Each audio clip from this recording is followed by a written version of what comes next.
Hi hello నమస్తే. Welcome back to my channel. It's my రాజధాని. నన్ను తెలిసిన వాళ్ళు అండ్ ఫ్రెండ్స్ చాలామంది అడిగే క్వశ్చన్ ఒకటే, మీరు యూఎస్లో ఉన్నారు అండ్ కెనడాలో ఉన్నారు కదా, నీకు ఎక్కడ నచ్చింది? యూఎస్ నచ్చిందా లేక కెనడా నచ్చిందా అని అడుగుతున్నారు. సో నా పర్సనల్ ఎక్స్పీరియన్స్ నేను మీతో షేర్ చేసుకోవాలనుకుంటున్నాను. పర్టికులర్గా ఈ కంట్రీయే బాగుంది, ఈ కంట్రీ బాగలేదు అని చెప్పడానికైతే ఏం లేదండి.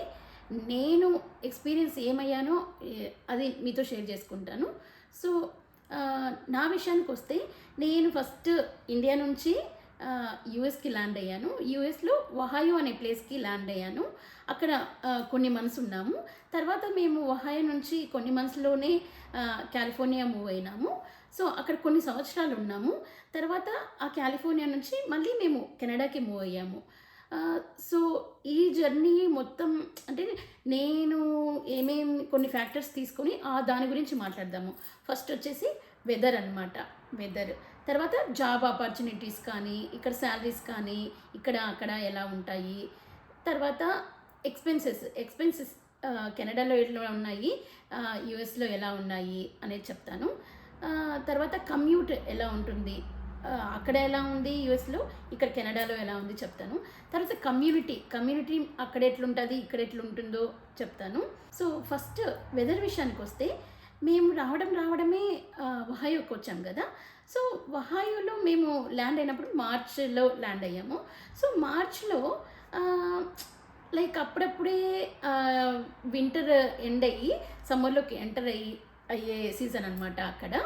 సో కొంచెం స్నోగా అట్లా ఉండింది మార్చ్లో. మనము సౌత్ ఇండియన్స్ కదా, సౌత్ ఇండియన్స్లో మనం స్నో అనేది ఎప్పుడు నెవర్ ఎక్స్పీరియన్స్డ్ అనమాట సౌత్ ఇండియాలో. సో మేము అక్కడ స్నో ఫస్ట్ చూసినప్పుడు అబ్బా స్నో ప్లేస్ అని అనిపించింది. మనం 1-2 రోజులు చూడడానికి అయితే బాగానే ఉంటుంది. సో కంటిన్యూగా స్నో కంటిన్యూ అయినా మనం ఉండలేము, మనం ఆ చల్లదనానికి కూడా తట్టుకోలేము. ఎందుకంటే మనం ఒక వామ్ వెదర్ నుంచి మనం వచ్చినాం కదా. సో ఈ కోల్డ్ వెదర్ అనేది మనకు సెట్ కాదు. సో లోన్లీగా అలా అనిపించేది కొద్ది రోజులు అక్కడ. సో దట్టు హోమ్ సిక్ కూడా ఉంటుంది కదా స్టార్టింగ్లో, అలా ఫీల్ అయ్యాను నేను. తర్వాత లక్కీగా లైక్ కొద్ది రోజుల్లోనే ఒహాయో నుంచి కొన్ని నెలలకి మమ్మల్ని కాలిఫోర్నియా మేము మూవ్ అయిపోయినాము. సో కాలిఫోర్నియా విషయానికి వస్తే, కాలిఫోర్నియాలో వెదర్ చాలా బాగుంటుంది. లైక్ మన ఆంధ్ర వెదర్ లాగానే ఉంటుంది. ఎందుకంటే కాలిఫోర్నియా అనేది కోస్టల్ ఏరియా అనమాట. మన ఆంధ్రాలో కూడా లైక్ కోనసీమ లాగా ఉంటుందన్నమాట, కోస్తా ఆంధ్ర కూడా అది కోస్టల్ ఏరియా కదా. సో వామ్గా మంచిగా ఉంటుందన్నమాట. మరి నాట్ టూ మచ్ కోల్డ్ ఉండదు అక్కడ, టూ మచ్ హాట్ అట్లా ఏమి ఉండదు కదా. సో వామ్ ప్లేస్ మనకైతే కంపల్సరీ నచ్చుతుంది. అండ్ దట్టు కాలిఫోర్నియా అనేది స్నో ప్లేస్ కాదు, అక్కడ స్నో ఏమీ ఉండదన్నమాట మేమున్న ప్లేస్లో. సో నాకైతే కాలిఫోర్నియా ఉన్నన్ని రోజులు హైదరాబాద్లో ఉన్న వెదర్ లాగానే అనిపించింది, హైదరాబాద్లో లాగానే అనిపించింది. దట్టు నేను హైదరాబాద్లో ఉన్న ఫీలింగే నాకు ఉండిందనమాట కాలిఫోర్నియాలో ఉన్నన్ని రోజులు. నువ్వు అక్కడ చూడండి, స్ప్రింగ్, సమ్మర్, ఈ రెయినీ సీజన్, వింటరు, ఇవన్నీ కొంచెం బ్యాలెన్స్డ్గా ఉంటాయి.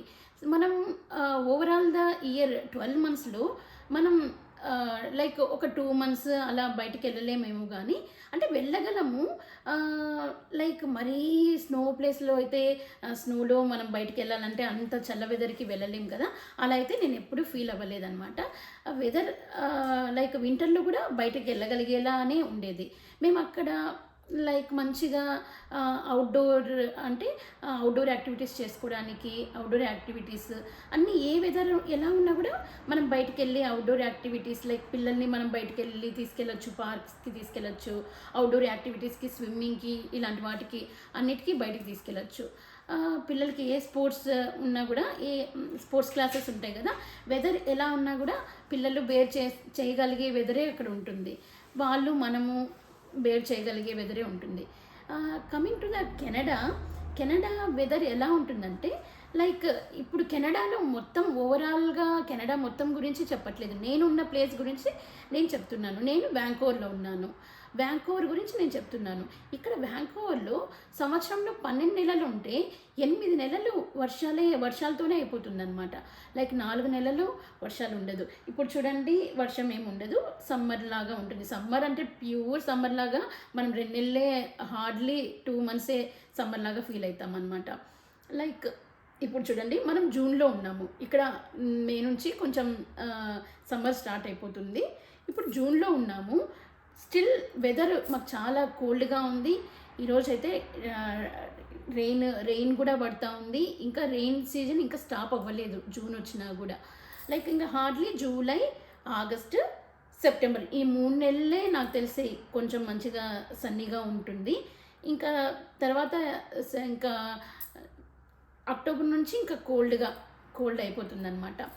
సో అక్కడ యూఎస్లో ఈ హ్యాలోవిన్, అక్టోబర్లో హ్యాలోవిన్, డిసెంబర్లో క్రిస్మస్, ఈ ఈవెంట్స్ కూడా మనం చూడడానికి బయటికి వెళ్ళిపోవచ్చు అనమాట. హ్యాలోవిన్ అంటే బయటనే ఈ పిల్లలు లైక్ వీళ్ళు హ్యాలోవిన్ని యూఎస్లో కానీ కెనడాలో కానీ బాగా డెకరేట్ చేస్తారు. సో పిల్లల్ని ఆ డెకరేషన్స్ అవన్నీ చూపించి తర్వాత ఈ ట్రిక్ ఆర్ ట్రీట్కి తీసుకెళ్తామన్నమాట. అక్కడ ట్రిక్ ఆర్ ట్రీట్కి తీసుకెళ్ళగలిగేలా అని వెదర్ ఉండేది. చల్లగా ఉన్నా కూడా వెళ్ళగలం. అంటే చల్లగా అంటే మోస్ట్లీ లైక్ అక్టోబర్లో బిలో 20s అలా ఉంటుంది. ఇక్కడ ఇంకా అక్టోబర్లో లైక్ సింగిల్ డిజిట్ వచ్చేస్తుంది అనమాట. సింగిల్ డిజిట్ టెంపరేచర్ ఉంటుంది, లైక్ బిలో 10 అలా. హ్యాలోవిన్కి పిల్లల్ని తీసుకొని ట్రిక్ ఆర్ ట్రీట్కి వెళ్ళాలంటే కొంచెం ఇబ్బంది అనిపిస్తుంది. ఇంకా డిసెంబర్ విషయానికి వస్తే క్రిస్మస్లో ఇక్కడ లైవ్లీగా బాగా డెకరేట్ చేసుకుంటారు అనమాట. లైవ్లీగా అంటే ఇల్లులు బాగా డెకరేట్ చేసుకుంటారు. క్రిస్మస్ ఈవెంట్స్ని ఇక్కడ అక్కడ 2 చోట్ల బాగా చేసుకుంటారు. సో ఈ లైట్స్ చూడ్డానికే మనం నైట్ టైమ్స్ వెళ్తామన్నమాట. సో అక్కడైతే చాలా ప్లేసెస్ వెళ్ళి తిరిగి చూసుకొని వచ్చేవాళ్ళం. ఇక్కడ ఒక ప్లేస్కి వెళ్ళి మనం చూసి రావాలంటే ఆ కోల్డ్ వెదర్ని మేము బేర్ చేయగలిగేలా లేదనమాట. ఓవరాల్గా ఈ వెదర్ గురించి సారాంశం ఏమిటంటే కాలిఫోర్నియా వెదర్ చాలా బాగుంటుంది. అంటే మనం ఇండియా వెదర్ లాగానే అనిపిస్తుంది, ఎస్పెషల్లీ హైదరాబాద్ వెదర్ లాగానే అనిపిస్తుంది. అక్కడ ఉన్నన్ని రోజులు నేనైతే మన ఇండియాని, మన హైదరాబాద్ని మిస్ అయ్యాను అన్న ఫీలింగ్ అయితే ఎప్పుడూ రాలేదు. ఎందుకంటే చుట్టుపక్కల కూడా ఎక్కడ చూసినా మన వాళ్ళు చాలామంది కనిపిస్తుంటారు. సో ఆ వైబ్స్ అంటే మనం ఇండియాలోనే ఉన్నాము అన్న ఫీలింగ్ అయితే నాకు వచ్చింది. అంత వైబ్స్ అలా ఉండేది. బయటికి ఎక్కడ వెళ్ళినా కూడా మన వాళ్ళు కనిపిస్తారు, హాయ్ అంటారు, ఏంటి మీరు ఎక్కడి నుంచి వచ్చారు, మాటలు కలిపేస్తారు. తర్వాత అక్కడ ఏ వెదర్లో అయినా కూడా బయటికి వెళ్ళగలము అని చెప్పాను కదా. వెదర్ ఎలా ఉన్న లైక్ ఏ సీజన్లో అయినా కూడా, లైక్ వింటర్ కానీ రెయినీ కానీ ఏదున్నా అక్కడ రెయిన్స్ అంత ఎక్కువ ఉండవు, కొంచెం తక్కువే ఉంటాయి. బయటికి ఎప్పుడైనా వెళ్ళగలిగేలానే ఉండేదన్నమాట. ఇంకా కెనడా విషయానికి వస్తే ఇక్కడ వెదర్ ఈ 8 నెలలు 9 నెలలు వర్షాలు పడుతూ డల్గా అలా అనిపిస్తుంది. ఒక 3 నెలలు బాగా యాక్టివ్గా ఉంటామన్నమాట. ఆ 3 నెలలు అంటే సమ్మర్లో బాగా యాక్టివ్గా ఉంటాము. అవుట్డోర్ కానీ ఏదైనా ఈ సమ్మర్లో ఆ 3 నెలలే ఎంజాయ్ చేయగలము. తర్వాత ఇంకా పిల్లలకి క్లాసెస్, అవుట్డోర్ యాక్టివిటీస్ అవన్నీ వెదర్ ఎలా ఉన్నా కూడా మనం తీసుకెళ్లాల్సిందే. పాపం వర్షాకాలంలో వర్షాలలో ఆడాల్సిందే పిల్లలు, చలికాలంలో చలిలో ఆడాల్సిందే, ఎలా ఉన్నా ఆడాల్సిందేనమాట. గేమ్స్ అట్లాంటివి, అవుట్డోర్ గేమ్స్. వర్షాకాలం ఎక్కువ ఉండడం వల్ల అండ్ క్లౌడీగా ఉండడం వల్ల వెదర్ అయితే కొంచెం డల్గా ఉంటుంది. సో మనకి ఈ సౌత్ ఇండియా వాళ్ళకి ఇక్కడ అడ్జస్ట్ కావడానికి కొన్ని సంవత్సరాలు అంటే కొన్ని నెలలు పడుతుంది. ఫస్ట్ సంవత్సరం ఇక్కడికి వచ్చిన వాళ్ళకి చాలామందికి నచ్చకపోవచ్చు. ఎందుకంటే నా ఫీలింగ్ కూడా, నాకు ఫస్ట్ వచ్చిన సంవత్సరం అయితే నాకు నచ్చలేదు కెనడా. తర్వాత ఇప్పుడు ఇంకా నచ్చింది. లైక్ ఇప్పుడు కెనడా యూఎస్లో మనం బయటికి వెళ్తే ఇంకా మన ఇండియాలో ఎలా ఉంటుంది, బయట చుట్టుపక్కల ఇప్పుడు ఊర్లలో మన బయట కూర్చొని ఒక చోట కూర్చొని మాట్లాడుకుంటా అలా ఉంటాం కదా. మన వాళ్ళందరూ ఈ వీధిలో ఉన్న వాళ్ళు, ఆ పక్క వీధిలో ఉన్న వాళ్ళందరూ వచ్చి ఓ ప్లేస్కి వచ్చి కూర్చొని మాట్లాడుకుంటూ ఉంటారు. అలా అక్కడ పార్క్స్ బాగుంటాయి. ఇక్కడ 2 చోట్ల కెనడాలో యూఎస్లో 2 చోట్ల ఈ పార్క్స్ అనేవి చాలా బాగా బిల్డ్ చేసి ఉంటారు అనమాట. ప్రతి కొన్ని కిలోమీటర్స్కి దూరంలో ఒక పార్క్, కొన్ని కిలోమీటర్స్కి దూరంలో ఒక పార్క్ ఉంటుంది. కెనడాలో కూడా అలా పార్క్స్ ఉంటాయి, యూఎస్లో కూడా అలా పార్క్స్ ఉంటాయి. అలా మనం కాలిఫోర్నియాలో ఉన్నప్పుడైతే ఆ పార్క్కి వెళ్తే చాలు, ఇంకా మన వాళ్ళందరూ చాలామంది వస్తారు అక్కడ, బాగా మాట్లాడుకుంటాము. సో అక్కడ ఉన్నన్ని రోజులు ఇండియా వైబ్సే ఉండేవి నాకు. ఇక్కడికి వచ్చిన తర్వాత ఆ వైబ్స్ కొంచెం మిస్ అవుతున్నాను. సో ఓకే, ఇప్పుడైతే అడ్జస్ట్ అయిపోయినాను, ఇంకా ఇక్కడికి అలవాటు పడిపోయినాను. వచ్చిన కొత్తలో అయితే ఇబ్బంది ఉండడం అయితే వాస్తవమే. నాలాగనే చాలామందికి అలాగే అనిపించిండొచ్చు ఇక్కడికి వచ్చిన వాళ్ళకి. లైక్ అపార్ట్ ఫ్రమ్ అంటే ఈ సౌత్ ఇండియన్ వాళ్ళకైతే అడ్జస్ట్ కావడానికి కొంచెం టైం పడుతుంది.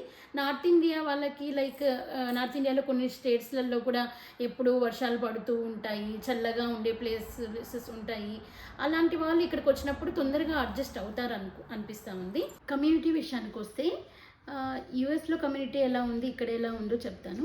యూఎస్లో కాలిఫోర్నియాలో మన కమ్యూనిటీ చాలా ఎక్కువ అనమాట, ఇండియన్ కమ్యూనిటీ. లైక్ అన్ని స్టేట్స్ వాళ్ళు ఉంటారు. తెలుగు కమ్యూనిటీ ఉంటుంది, Tamil community, Kannada community, north Indian communities అన్నీ ఉంటాయి. అందరూ ఎటు పోయినా మన వాళ్ళే కనిపిస్తుంటారు. సో మనం ఇండియాని మిస్ అయ్యాము అన్న ఫీల్ అయితే ఉండదు. ఎందుకంటే ఇండియాలో మనం బయటికి వెళ్తే పలకరిస్తూ ఉంటారు, మన వాళ్ళు కనిపిస్తే మనకు అదొక తెలియని హ్యాపీనెస్. ఒహాయోలో ఉన్నప్పుడు నాకు మన వాళ్ళు ఎక్కడా కనిపించే వాళ్ళు కాదు. సో మన దేశాన్ని వదిలి వచ్చాను అన్న ఫీల్ ఉండింది. ఈస్ట్ కోస్ట్ వైపు కొంతమంది లైక్ తక్కువే ఉంటారు మన వాళ్ళు. ఇంకా కాలిఫోర్నియాలో చాలా ఎక్కువ, ఎందుకంటే అక్కడ ఆపర్చునిటీస్ కూడా ఎక్కువ ఉంటాయి కాబట్టి జనాలు కూడా ఎక్కువ మందే ఉంటారు మన వాళ్ళు. ఇంక కెనడా కమ్యూనిటీ ఎలా ఉంటుందంటే ఇప్పుడిప్పుడు కెనడాకి కూడా చాలామంది వస్తున్నారు. మేము వచ్చిన కొత్తలో 2 సంవత్సరాల క్రితం మేము వచ్చినప్పుడు ఇక్కడ నాకు అంత ఎక్కువ మంది కనిపించే వాళ్ళు కాదు. సో కాలిఫోర్నియాను బాగా మిస్ అయ్యాను, బాగా చేసేది. ఎందుకంటే అక్కడ మంచి మంచి ఫ్రెండ్స్ ఉండేవాళ్ళు, నాకు ఒక ఫ్యామిలీ లాంటి ఫ్రెండ్స్ దొరికారు. ఆ ఫ్రెండ్స్ని అయితే బాగా మిస్ అయ్యాను, బాగా వేసేది అనమాట ఇక్కడికి వచ్చిన కొత్తలో. లైక్ అరే మంచి ప్లేస్ని వదిలిపెట్టి ఇక్కడికి వచ్చామా అని అనిపించేది. తర్వాత ఇప్పుడు చూస్తే ఈ గత 1 ఇయర్ నుంచి మన వాళ్ళు చాలా స్ప్రెడ్ అయినారు, చాలామంది వస్తున్నారు ఇక్కడికి కూడా. ఇక్కడ కూడా ఆపర్చునిటీస్ ఇప్పుడు బాగానే ఉన్నట్లు ఉన్నాయి, చాలామంది వస్తున్నారు. వచ్చిన కొత్తలో కొంచెం బాధగా మిస్ అయ్యాను కానీ కాలిఫోర్నియాని, ఇప్పుడైతే సెట్ అయిపోయినాము ఇక్కడ. తర్వాత ఇంకా జాబ్ ఆపర్చునిటీస్కి వస్తే California job opportunities, IT opportunities అక్కడ చాలా ఎక్కువ. లైక్ ఎందుకు అంటే అది కాలిఫోర్నియా ఐటీకి పుట్టిల్లు లాంటిది. సిలికాన్ వ్యాలీ అని అంటారు కదా కాలిఫోర్నియాని, ఎందుకంటే అన్ని పెద్ద కంపెనీస్ హెడ్ క్వార్టర్స్ అన్నీ కాలిఫోర్నియాలో ఉన్నాయి. కాబట్టి ఈ ఐటీకి సంబంధించిన జాబ్స్ ఆపర్చునిటీస్ బాగా ఎక్కువే ఉంటాయి. కమింగ్ టు ద కెనడాలో ఐటీ ఆపర్చునిటీస్ కొంచెం తక్కువే. ఈ మేనేజ్మెంట్, సప్లై చైన్, తర్వాత ఈ మేనేజ్మెంట్కి సంబంధించిన జాబ్స్ అయితే ఇక్కడ బాగా దొరుకుతాయి. అండ్ మెడికల్కి సంబంధించిన జాబ్స్ కూడా కెనడాలో బాగానే ఉంటాయి. లైక్ మెడిసిన్, మన సైడ్ మెడిసిన్ కానీ నర్సింగ్ కానీ చేసిన వాళ్ళకి అండ్ డెంటల్ వాళ్ళకి ఇక్కడ ఆపర్చునిటీస్ బాగుంటాయి. కాకపోతే ఇక్కడ మళ్ళీ ఈ డెంటల్కి సంబంధించినవి కానీ లేదా మెడిసిన్, మన ఇండియాలో మెడిసిన్ చేసిన బీఎస్సీ నర్సింగ్స్ కానీ అలా చేసిన వాళ్ళు ఇక్కడ మంచి ఆపర్చునిటీస్ ఉంటాయి. కాకపోతే ఇక్కడ మళ్ళీ మనం ఒక చిన్న సర్టిఫికేషన్ కోర్స్ లాంటిది చేస్తే జాబ్ అనేది ఆపర్చునిటీస్ చాలా బాగుంటాయి. ఈ ఇక్కడ స్టడీస్ కూడా మేనేజ్మెంట్కి సంబంధించిన స్టడీస్ వ్యాంకోవర్లో చాలా బాగుంటాయి. అండ్ శాలరీస్ విషయానికి వస్తే కాలిఫోర్నియాలో శాలరీస్ కూడా కొంచెం ఎక్కువే ఉంటాయి. కెనడాలో కొంచెం salaries compare with the California salaries కొంచెం తక్కువ. ఇంకా ఎక్స్పెన్సెస్కి వస్తే ఎక్స్పెన్సెస్ కాలిఫోర్నియాలో లైక్ ఓవరాల్గా మొత్తం యూఎస్లో కాలిఫోర్నియా ఎక్స్పెన్స్ అని అంటారు. ఎందుకంటే అక్కడ ఆపర్చునిటీస్ ఎక్కువ కాబట్టి, జనాలు ఎక్కువ ఉంటారు కాబట్టి, వెదర్ బాగుంటుంది కాబట్టి, ఇలా అన్ని ప్లస్ పాయింట్లు ఉన్నాయి కాబట్టి అక్కడ జనాలు ఎక్కువ ఉంటారు కాబట్టి ఎక్స్పెన్సెస్ ఎక్కువ. ఇక్కడ వ్యాంకోవర్లో కూడా కెనడాలో ఓవరాల్గా అన్ని స్టేట్స్తో పోలిస్తే ఈ వ్యాంకోవర్ వెదర్ చాలా బాగుంటుంది కాబట్టి ఇక్కడ కూడా జనాలు ఎక్కువ మంది ఉంటారు. ఇక్కడ కూడా కొన్ని ఆపర్చునిటీస్ బాగుంటాయి.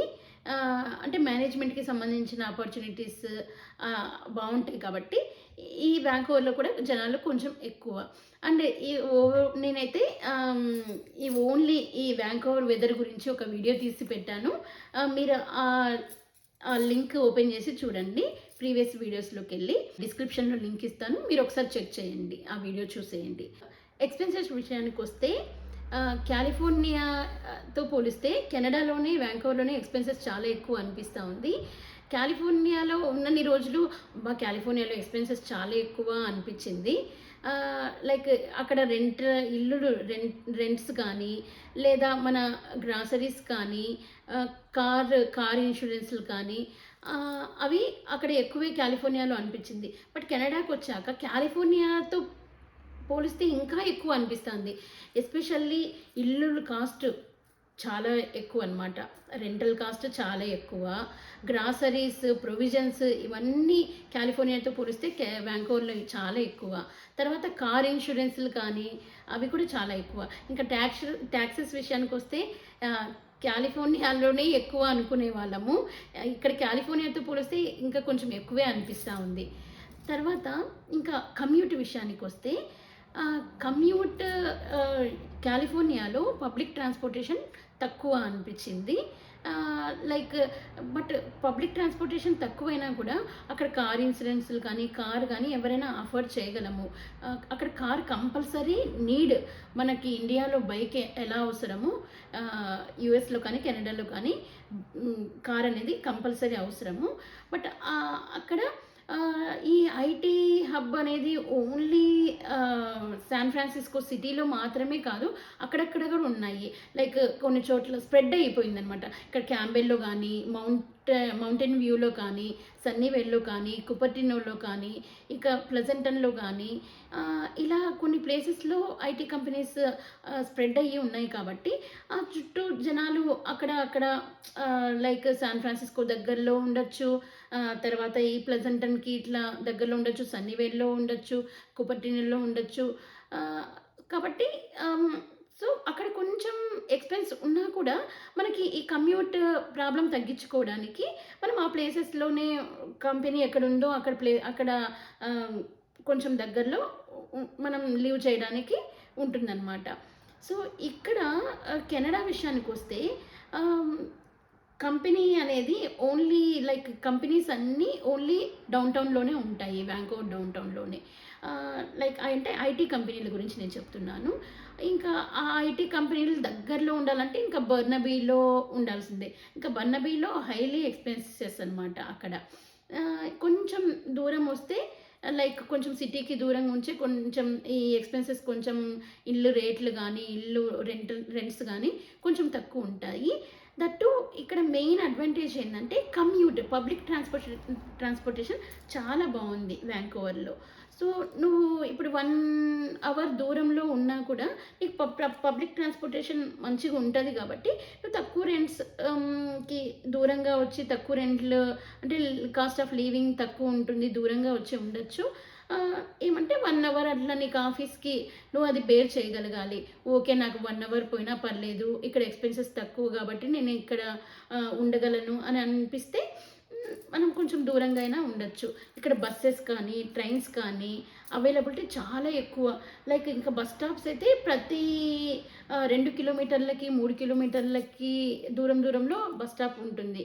ఇంకా ఇక్కడ లైక్ సిటీలలో అంటే సిటీ టు సిటీ కనెక్ట్ కావడానికి లైక్ ఇప్పుడు మనకు పల్లె వెలుగు బస్సులు అలాంటివి ఉంటాయి కెనడాలో. లైక్ ఇంకా కొంచెం దూరం cities like half an hour జర్నీకి లైక్ ర్యాపిడ్ బస్సెస్ అని ఉంటాయి. తర్వాత ఇప్పుడు మనం 1 అవర్ జర్నీ అలా చేయాలనుకోండి, లైక్ వెస్ట్ కోస్ట్ ఎక్స్‌ప్రెస్ అనే ట్రైన్స్ కూడా ఉన్నాయి. అక్కడ కాలిఫోర్నియాలో ట్రైన్ ఆపర్చునిటీస్ ఇలాంటివి కొంచెం బాట్ ఆపర్చునిటీ అక్కడ కూడా ఉంది. బట్ అన్ని ప్లేసెస్‌కి కనెక్ట్ అయ్యి లేదనమాట. ఇక్కడ మోస్ట్‌లీ చాలా ప్లేసెస్‌ని కవర్ చేస్తూ ఈ పబ్లిక్ ట్రాన్స్‌పోర్టేషన్స్ అనేవి ఉన్నాయి. అక్కడ బస్సులు చాలా తక్కువ అనమాట. బస్సులో వెళ్ళేవాళ్ళు కాలిఫోర్నియాలో చాలా తక్కువ. ఇక్కడ బస్సెస్‌ని చాలా యూజ్ చేసుకుంటారు. పబ్లిక్ ట్రాన్స్‌పోర్ట్‌ని చాలా యూజ్ చేసుకుంటారనమాట. అది ఓవరాల్‌గా నా ఎక్స్‌పీరియన్స్ గురించి నేను మీతో షేర్ చేసుకున్నాను. Last but not least but main important factor ఏంటంటే సెటిల్మెంట్. సెటిల్మెంట్ అనేది లైక్ ఇప్పుడు మనం యూఎస్‌కి మనం ఎంటర్ కావాలంటే మెయిన్ థింగ్ ఏంటంటే మనం హెచ్-1బీ మీద కానీ లేదా ఎల్-1 మీద కానీ వచ్చి జాబ్స్ చేసుకుంటూ ఉంటాము. ఇక్కడ మనకు క్లోజ్డ్ వర్క్ పర్మిట్ మీద వచ్చి మనం కెనడాలో జాబ్ చేసుకోవచ్చు. సెటిల్మెంట్ అంటే ఏంటండి? లైక్ ఇప్పుడు మనం ఇమిగ్రెంట్స్ కదా మనము. ఇప్పుడు మనం లైక్ యూఎస్‌కైనా ఇమిగ్రెంట్సే, ఇక్కడ కెనడాకైనా మనం ఇమిగ్రెంట్సే. ఈ ఈ కెనడాలో ఒక బెస్ట్ థింగ్ ఏంటంటే వచ్చిన లైక్ కొన్ని ఇయర్స్‌లో మనకి పీఆర్ వచ్చేస్తుంది. అంటే ఎక్కువ ఇయర్స్ మనం వెయిట్ చేయనవసరం లేదు. ఒక 2 సంవత్సరాల లోపల అట్లా పీఆర్ వచ్చేస్తుంది. పీఆర్ అంటే పర్మనెంట్ రెసిడెంట్ అనమాట. ఆ పీఆర్ వచ్చిన కొద్ది సంవత్సరాలకి లైక్ ఒక 3, 4 ఇయర్స్ ఉండి మన సిటిజన్‌షిప్ కావాలంటే తీసేసుకోవచ్చు. అంటే మనం లైఫ్ ఒక ఇమిగ్రెంట్ ప్రాబ్లమ్స్ ఫేస్ చేయాల్సిన అవసరం లేదు. మనం ఈ వీసా ప్రాబ్లమ్స్ అంటే వెళ్ళిన ప్రతిసారి వీసా స్టాంపింగ్‌కి, ఇండియాకెళ్ళిన ప్రతిసారి వీసా స్టాంపింగ్స్‌కి అలా వెళ్ళనవసరం లేదు. ఆహ్, యూఎస్ విషయానికొస్తే ఇంకా మీకు తెలిసిన విషయమే. గ్రీన్ కార్డ్ రావాలంటే ఇప్పుడు కొన్ని సంవత్సరాలు పడతా ఉంది. అది కూడా ఇంపాసిబుల్ థింగ్ లాగా అయిపోయింది గ్రీన్ కార్డ్ రావడం అనేది. ఇప్పుడు వచ్చిన వాళ్ళకైతే. అది ఎప్పుడొస్తుందో కూడా మనకు తెలీదు. ఇంకా మనం ఈ వీసా స్టాంపింగ్‌ల గోల ఎప్పుడూ ఉంటుంది. మనం ఇండియాకి వెళ్ళాలన్నా, లైక్ వేరే ఎక్కడన్నా వెళ్ళాలన్నా స్టాంపింగ్ లేదు. ఇండియాకెళ్ళినప్పుడు స్టాంపింగ్ వేయించుకోవాల్సి వస్తది. వెళ్ళాలన్నప్పుడు ఇండియాకి వెళ్ళాలి అన్నప్పుడు స్టాంపింగ్ ఉండదు. రావాలన్నప్పుడు లైక్ ఇంటర్వ్యూస్ అవన్నీ చూసుకొని రావాలి.